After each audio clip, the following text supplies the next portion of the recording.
এটাই বোধহয় আগে তৃণমূল কংগ্রেসের সরকারের আমলে কালচার ছিল।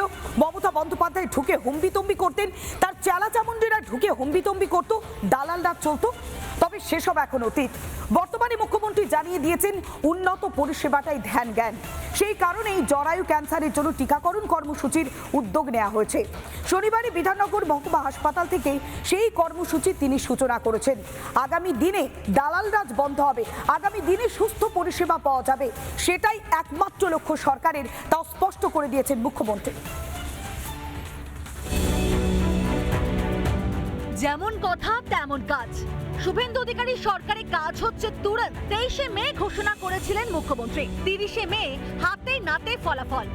বিনামূল্যে জরায়ু মুখ বা সার্ভাইকাল ক্যান্সারের টিকাকরণ কর্মসূচির সূচনা হলো। রাজ্যের 235টি সরকারি হাসপাতাল, ব্লক স্বাস্থ্যকেন্দ্র, এমনকি অন্যান্য স্বাস্থ্যকেন্দ্র এবং সেই জায়গাতে আজ থেকে বিনামূল্যে এই টিকাকরণ কর্মসূচি শুরু হলো। 881টি কেন্দ্র থেকে বিনামূল্যে 14 বছর বয়সী কিশোরীদের জন্য HPV ভ্যাকসিন বিনামূল্যে তাদেরকে দেওয়া হবে। 881টি কেন্দ্রে বিনামূল্যে টিকাকরণ কর্মসূচি চালাবে রাজ্য সরকার।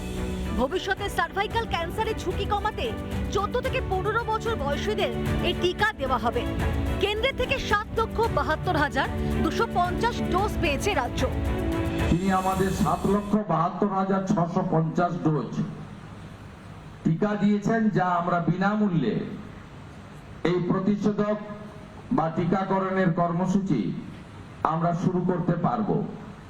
আগামী দিনে 880টি কেন্দ্রে এই প্রতিষেধক কর্মসূচি চলবে। রোগীদের সুবিধাকে অগ্রাধিকার। রাজ্যের সেরা সুপার স্পেশালিটি হাসপাতাল SSKM এ আরো 100টি বেড বাড়ানোর কথাও ঘোষণা করেছেন মুখ্যমন্ত্রী। SSKM হসপিটালে 100টি নতুন বেডের ব্যবস্থা করলাম। সাথে সাথে এর আগে কলকাতার সমস্ত স্টেট হসপিটালে যাতে একটা রোগীও রেফার না হয়, তার জন্য আমরা একটা সমন্বয় করেছি।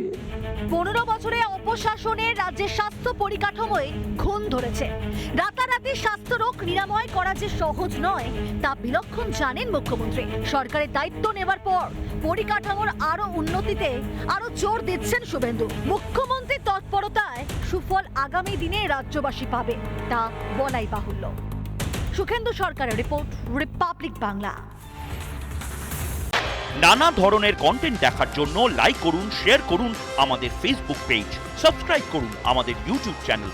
পাশাপাশি অন্যান্য ব্রেকিং নিউজের জন্য অবশ্যই চোখ রাখুন রিপাবলিক বাংলায়।